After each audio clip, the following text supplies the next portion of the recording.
I didn't realize really until this year what a tremendous fandom culture Jeopardy had.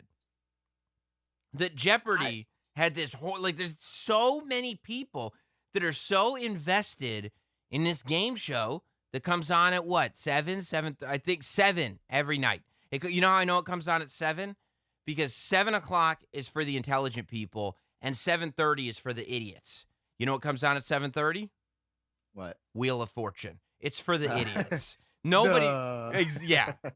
Yeah, everybody that watches Wheel of Fortune are the ones that need to feel better after not getting anything right watching Jeopardy. Like trying to play along with Jeopardy and hoping that the Tom Hanks category comes up. Shakespeare's sonnets. Fall foliage. The process of photosynthesis. Tom Can we get Hanks. a wheel in here? Yeah. Which is one of the boxes bankrupt? Tom Hanks movies and clinical psychology. Oh, I hope they go to Tom Hanks. I'll take Tom Hanks. Except then they go to Tom Hanks for 1,000, and you're like, no, too rich for my blood. I can't handle that. I'm hoping, we'll get some references to the movie Big around 400, but let's be honest. They still fuck you over. Of course they do. Of course they do, because Big is in the 200 category. You can't answer a $400 question about the movie Big. You don't know it like that. What's his character's last name? Fuck. Damn it. God damn it. Can you ask me another one? Can I answer another one? How about what's the dog's name in Turner and Hooch? Turner. No. God damn it. It's obviously Hooch. Ah! What actor plays the drummer? What actor plays the drummer in That Thing You Do? Obviously Tom Hanks, right? Nope. Ah! Why not? I didn't know how invested I was into Jeopardy until this week. This is the week I found out how deeply invested. Of course it is, because this is the week that there's drama. And I'm all in. Yeah, I mean, I couldn't believe as they were doing this guest host thing that people were really invested. They were like, that person is not fit. Like, you know who I want to be the permanent host of Jeopardy? Who? Joe Buck. There's nobody on TV that I love more than Joe Buck. And maybe it's because I relate to it. Just anytime he says anything, on the public airwaves, it pours down hatred upon him. Just somehow Joe Buck shows up, and every person that's ever existed woke up choosing violence that day. Everybody is just raining hate down on Joe Buck because he's like, hey, I'm Joe Buck. I'm here to host Jeopardy. Oh, fuck him. Fuck you. Yeah. And I'm like, God, I love it. I love it. And it doesn't affect him at all. He's broadcasting at the Super Bowl. People are like, I used to love the Super Bowl until Joe Buck showed up. And then he's like, I'll catch you again at the World Series. What? There he is at the World Series. My favorite team is in the World Series. I was excited. And then I heard Joe Buck. God, Joe Buck. So did he actually guest host Jeopardy while they were doing this whole thing? People were furious. It was so much fun. I was looking at the trending topics, as I tend to do. And Joe Buck, this was a few weeks ago, and Joe Buck showed up. And it was literally people going, I've liked every guest host except Joe Buck. If Joe Buck is the host of Jeopardy, it's the one thing that would make me stop watching this show. Like, just so much Joe Buck hatred. And yeah, I guess, like, I mean, what do you think would happen if they pulled me in to host Jeopardy? It'd be the same thing. I don't know. I'd never heard of this Sam Roberts guy, but there's something about his face that makes me go, he sucks. It's exactly how it would happen. People were mad that I was on After the Bell this week. It's a wrestling podcast. What's going on there? Again? How much did he pay to get on this show?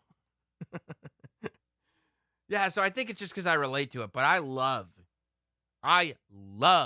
because it's not the same as like other people who go out there specifically trying to get the negative attention, which some of them I like Stephen A. Smith I enjoy, even though he's giving the takes on purpose. Like, he's saying stuff that he knows is going to agitate people, and then they get agitated, but he does it so well. I like him.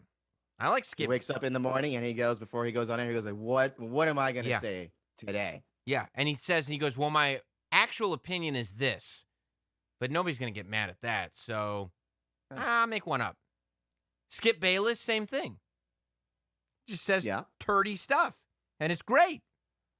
But there's something special about the energy that a person can get when they don't have to do that anymore. Maybe that's why I respect it.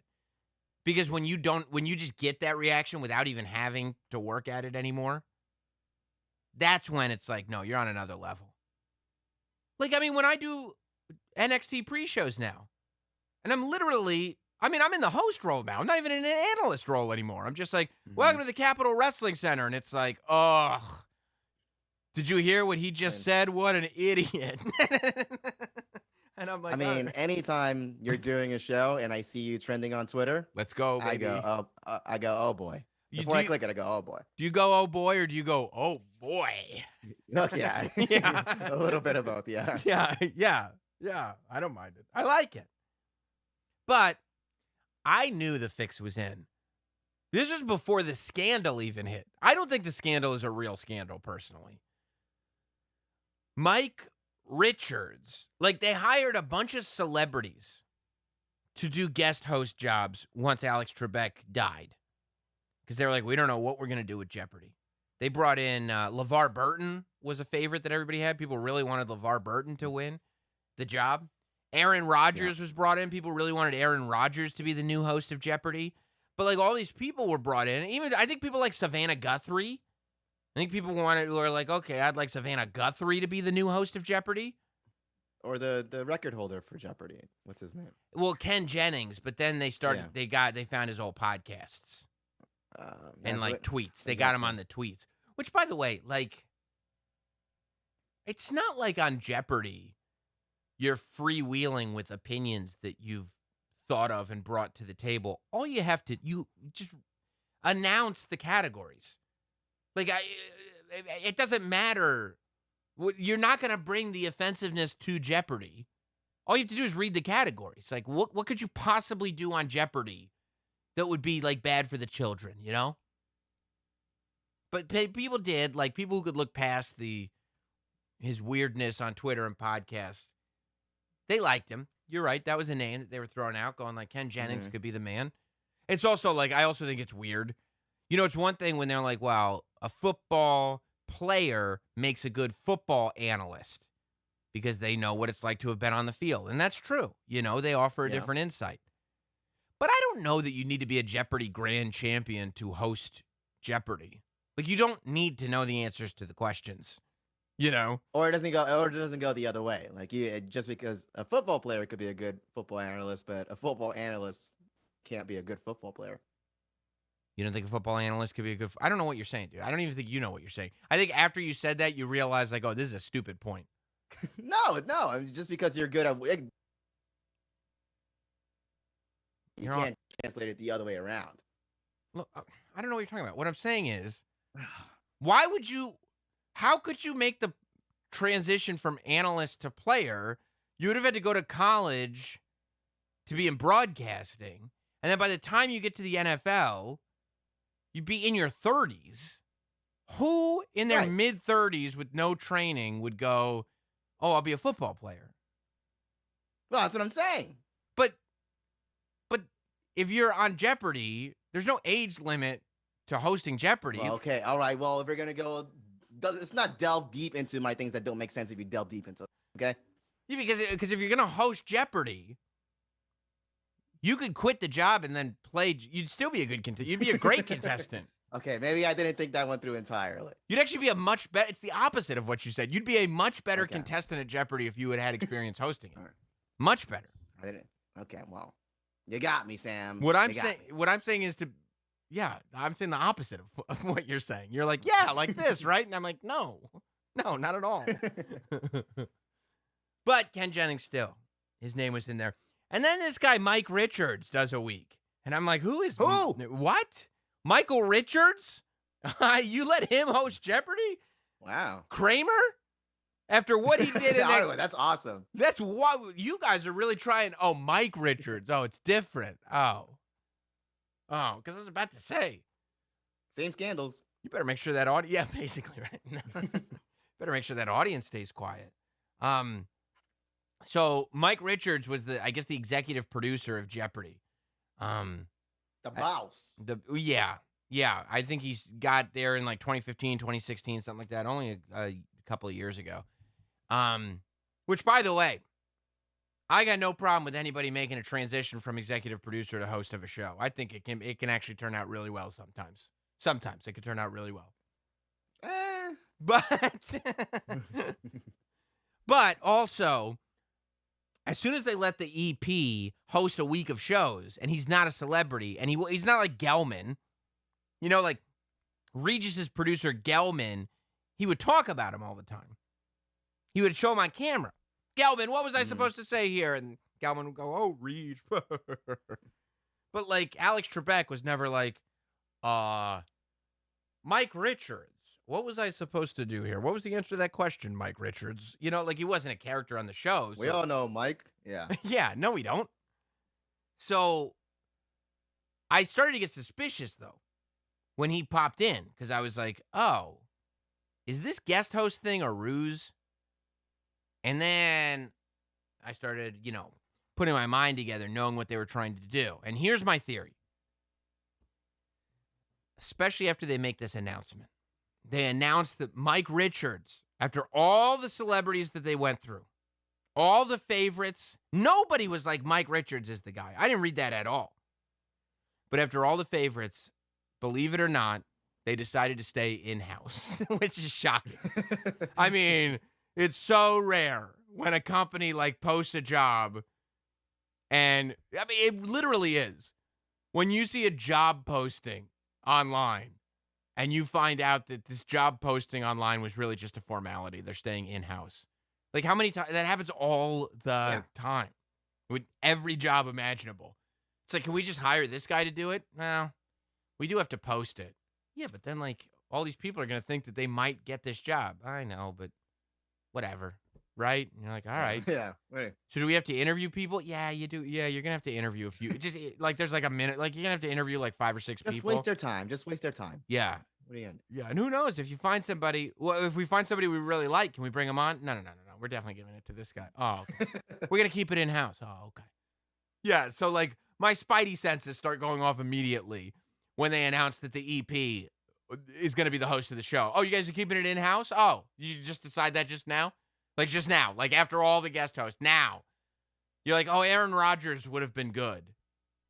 But, he's going to stay with the Packers, so we'll probably go with Mike Richards. Now, they did say co-host. They said he doesn't have the tangibles that Mike Richards does. Intangibles. Tangibles. Intangibles? Of course it's intangibles. Tangible. Okay. All right. Tangible is something that, a tangible, like tangible means you can feel it. Right. Intangible means you can't feel it. Like a tangible you can define. An intangible you can't define. The intangible it factor. But the tangible it factor would be like, no, it's his shirt. I see it. It's definitely the shirt. Anybody that wears that shirt. Maybe he's got some big cojones on him. Like, that's a tangible. No, like if it were a tangible, it would have to be literal large testicles. Like not a bravado. It would be literally large testicles. And they were like, well, we could see in the suit. I don't know. It may be a medical problem. He's got larger than average testicles. We could see the figure on it. Yeah. His pants are tight. We're gonna have to put him behind a desk. We're gonna have to, because it's offensive. We can't have that on network television. So when they keep it in house, tangible, the tangibles. Well, I'd like to think that I bring a lot to the table, as well as the tangibles. I hope you've said that in job interviews. I like to come to the show and before I take it outside. Good. Yeah. It's probably smart. So my theory is that this guy gets the job, and then they announce it's a co-host thing, but it's not really a co-host thing. They announced that Mayim Bialik, TV's Blossom. They say she's from Big Bang Theory too, but I only know her as TV's Blossom. Mayim Bialik. They said she's going to be the co-host. And I was like, what does that mean? There's going to be 2 of them hosting the show? No. Mayim Bialik is going to host like the tournaments and the specials. But the nightly duties of hosting Jeopardy are going to Mike Richards. And I was like, okay, so Mike Richards got the job. And I believe that they made a huge mistake. I think that they thought that if we just put Mike Richards in the chair right after Alec Trebek dies, people aren't going to accept it because it's not Alec. They said, what we need to do is offer a sorbet to the audience, to these Jeopardy fanatics. We need to offer them a palate cleanser. You nailed that one, Hot Dog. That is correct. Yeah. Yes. A palate cleanser. 1 for 3. That's Hall of Fame numbers. No, it's not. 1 for 2 is Hall of Fame numbers, but 1 for 3, I don't think is. Oh, okay. So I think personally that the folks at Jeopardy thought if we do like a year or however long it's been of guest hosts, people won't be missing Alex Trebek and will want, a foundation, a strong host that's, okay, he's the guy now. And that's when they'll be able to pull out Mike Richards. Instead of just giving him the gig as soon as Alex Trebek kicked the bucket. What happened was people, I think, smelled a rat. I think people knew the fix was in. They announced all these candidates. If you're going to do that, you need to make sure that you audition people and give people trial gigs that aren't better than Mike Richards. Like if you give people a guest host week and they're better than the guy that you're going to go with, you screwed up. You fucked the whole thing up. And that's what they did. You gotta sabotage it, is what you're saying. Yes. The worst hosts. Yes, just Joe Buck every week. You gotta get unpopular hosts in order Next to make week, Sam Roberts. Right. Like if you just went Joe Buck, Sam Roberts, Charles Manson, guys like that. You'd be like, oh, thank God Mike Richards is here. So what they did was, I guess Mike Richards, idiot that he is, hosted a podcast for a couple of years. Oh, boy. And I was reading that in 2014, when he was hosting this podcast, he was talking about boobies on it. That's right. Ooh, boobies. Salacious. And I don't mean like I'm saying boobies because I want to make sure we keep it safe for YouTube. I mean, that's the phrasing that he used. Boobies.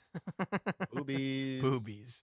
That should disqualify him. Yeah, because I guess there were scandals from his old workplaces.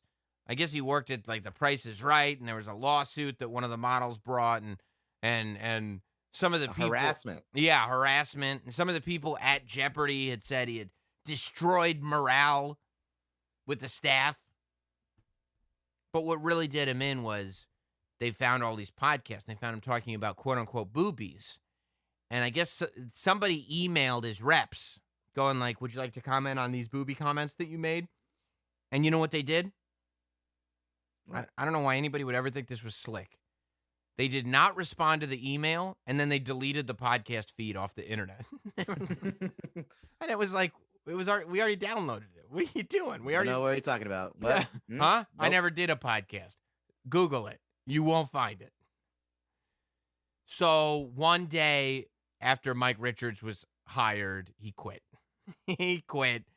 And like, dude, here's why I call him a coward. Clearly, this was all designed, in my eyes, from the beginning to be a Mike Richards vehicle. From the beginning. If he had just hung in there, if he had just stuck around, he would have been fine. Like, once the shows started airing, nobody cares that much about Jeopardy in real life. I care today. Today. Next week? No. I don't give a shit. No. Like, the shows don't air for months. They finally come out on TV, and you'd be like, didn't we try to cancel that guy like 2 months ago? You'd be like, did we? For what? I don't remember. I don't know. We've moved on to somebody else. That's the way it would have gone down. He posted this, like, this comment, like this statement saying to stick around would be too distracting to the game. Oh, I'm so glad. I'm so glad. That's like when Cuomo was like, well, I can't stay governor because it would be distracting from work. It would take away from the government. Oh, I'm so glad. Thank you for being selfless in this moment. Not that, you're totally innocent, and if you just stuck around, everything would be fine. No. I am totally innocent, but still, I don't want to distract. Oh, sure. So should we look into whether or not you're innocent? No, please stop looking right now. Nope. I've already resigned. Nope. No. Yeah, man. If they had just gone with it. It's a heel move. So when you get that heel heat, all of a sudden you're like, what? No, this isn't what I wanted. People panic, and they just buckle. And it's like, bro, unless there's skeletons in that guy's closet. And by the way, if they had just given him the gig right after Trebek died, nobody would have researched it at all. You know why they researched Mike Richards? They were pissed about LeVar Burton. They knew he fucked LeVar Burton. That's all I saw. Yeah. Yeah, they were pissed that he fucked over LeVar Burton. And so what did they do? They found his podcast. They found his tweets. They found his work issues. They found everything they could to be like, this is the man who's going to host Jeopardy? No, we can't have that. No, certainly not. It's like you're vetting the Pope or something like that. I know. A game show host. And so you know what they're doing now? What? They're going to start bringing in guest hosts. Just totally wait, lost. Hold on. Wait a minute. They have a co-host already. Can't she just get it? No, she doesn't want to do it every day. No. She still is going to host the shows that she was going to host. So like Tournament of Champions and like the specials, TV's Blossom is still going to be the host of those. But in terms of all the other ones, no. They got to find a new host now. It's over, bro. I mean, what a damn failure. A filler? Failure. Failure. No, don't try to get me, Sam. I didn't know what you're saying. Failure. Yeah, it really is. Like Do you go back if you were the guest host before and now they call you? Well, I mean, I don't know. I've always lived by the philosophy of fool me once, can't fool me again. Right. So like I'm like, well, who are you trying to give the rub to this time? That you're bringing us all back. Yeah, because now they have to give another sorbet, another palate cleanser. Because it was like you had a delicious meal, and then you cleansed the palate, and then the second course is coming. But you know what the second course was? Dog shit. It was feces. And so you're like, this is disgusting. And they're like, okay, we made a mistake. And they take away the second course, and now you need another palate cleanser so that you can enjoy the third course that you thought was going to be the second course. That's where we're at now. I kind of feel like on accident, they destroyed the legacy of Jeopardy. Well, because now Wikipedia is going to read that there were 3. And then they're going to be like, well, what? Who's Mike Richards for 9 days? That's what I mean. Like, honestly, Jimmy Fallon hosting The Tonight Show, it's like, I mean, good for you, I guess. Like, after the Leno-Conan thing, they destroyed the show. Like, the legacy of The Tonight Show. It was a thing. The Tonight Show was a thing. When Johnny Carson had it, and then he passed it down to Jay Leno. And then Jay Leno had it, and then he passed it down to Conan. And then he decided he'd like to still have it. So he did a show before Conan to torpedo his ratings. And then once his ratings were torpedoed, he said, well, his ratings aren't very good. May I have his show? And NBC was like, yeah, that sounds fine. And they were like, Conan, would you like to move to later at night? And Conan is like, that would be the show that I had before this one. No, no, I would not like to move later at night. And they were like, okay, well, you could just sit in your house then, thanks. We're going to put Jay Leno on The Tonight Show. Once Jay Leno had his second run, it was like, well, the legacy is destroyed. It's over now. It's over. Like, can you imagine? He gives this Jimmy Fallon. You're like, well, is Jay Leno just going to? Yeah. What's? Yeah, like still a possibility. I wouldn't put it past him. I really wouldn't. But can you imagine after the Conan Jay Leno thing, hearing somebody go like, one day I'd like to host The Tonight Show? It's like, what? It's not even a thing anymore. No. I mean, one day I'd like to host the Jay Leno 10 p.m. show, whatever that show was. That's the show I'd like to take over. Yeah, I mean, it didn't help, I guess, that the internet came in and like late night TV shows got destroyed anyway. But like, that's why you got to protect these things. They're so delicate. Everything on TV is very delicate now. Because like you don't have to watch TV. Before, legacies on television were able to be maintained because you had to watch television. What else is on? But yeah, it's like Jeopardy is pulling all this bullshit, and people are going to be like, fuck it, I'll just watch TikTok. Like, you know, like, what are you going to do? Well, what are you going to do at 7 o'clock? I just scroll through TikTok until Wheel of Fortune comes on. It'll make me feel smarter anyway. You're not removing Pat Sajak, are you? No, we're not that stupid. Okay. All right. Such a boneheaded decision because everyone's like, people who don't care about Jeopardy are like, oh man, who's gonna be the next host? Who's gonna be this? And then, I mean, I'm sure he had. I mean, this was his idea. I'm sure I know there's more than one executive producer, but like, oh yeah, he was like, well, why don't we? And it's because he was a coward about it. I'll bet he was the one that didn't want to take the show over right away. He thought he was being smart. Yeah, he thought he was being smart. I'll bet. And then they got him. But now he's going back to being executive producer, and now there's people that are going, well, no. You know what I saw? And this is going to be bad for him. He's not going to survive it. He won't survive the executive producership.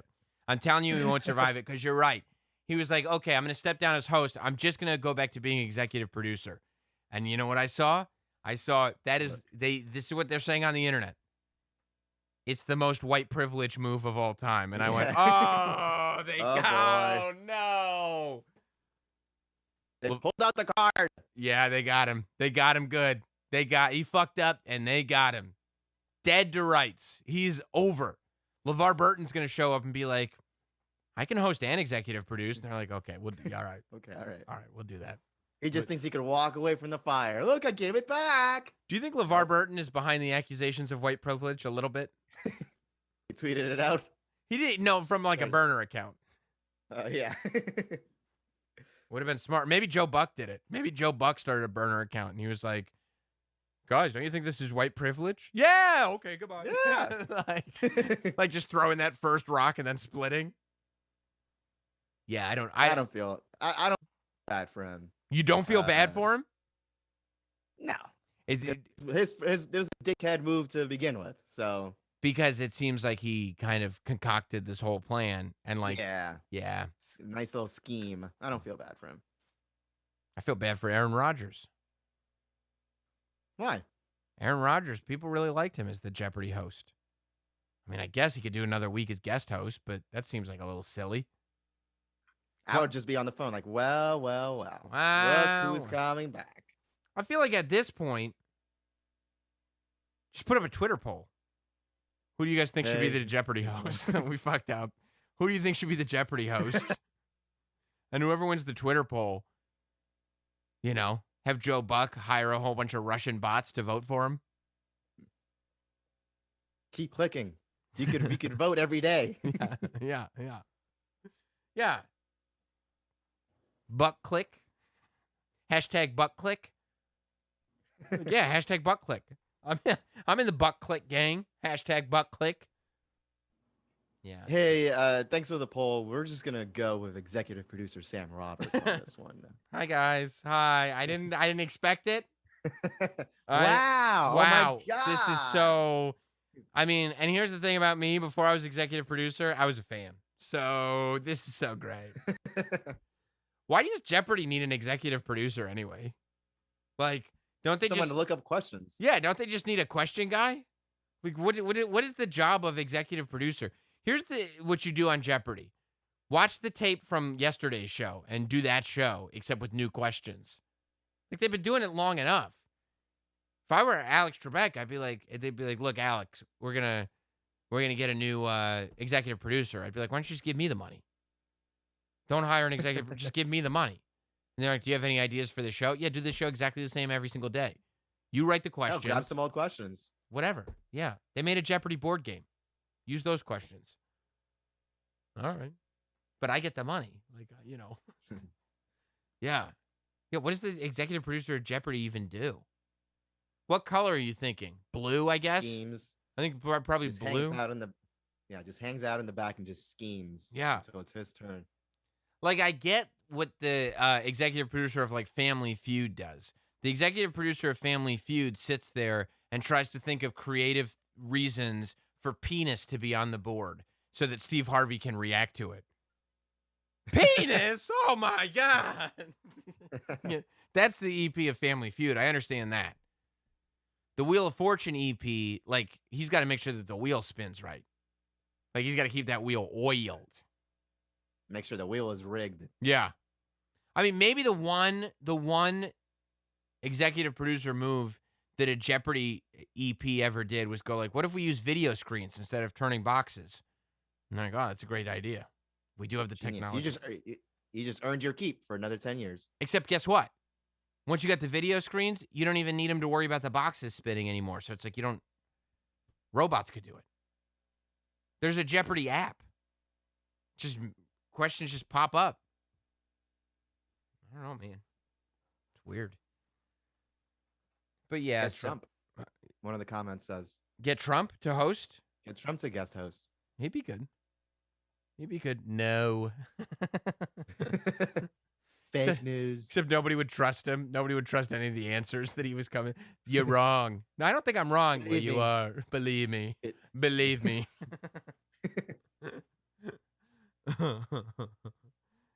Oh.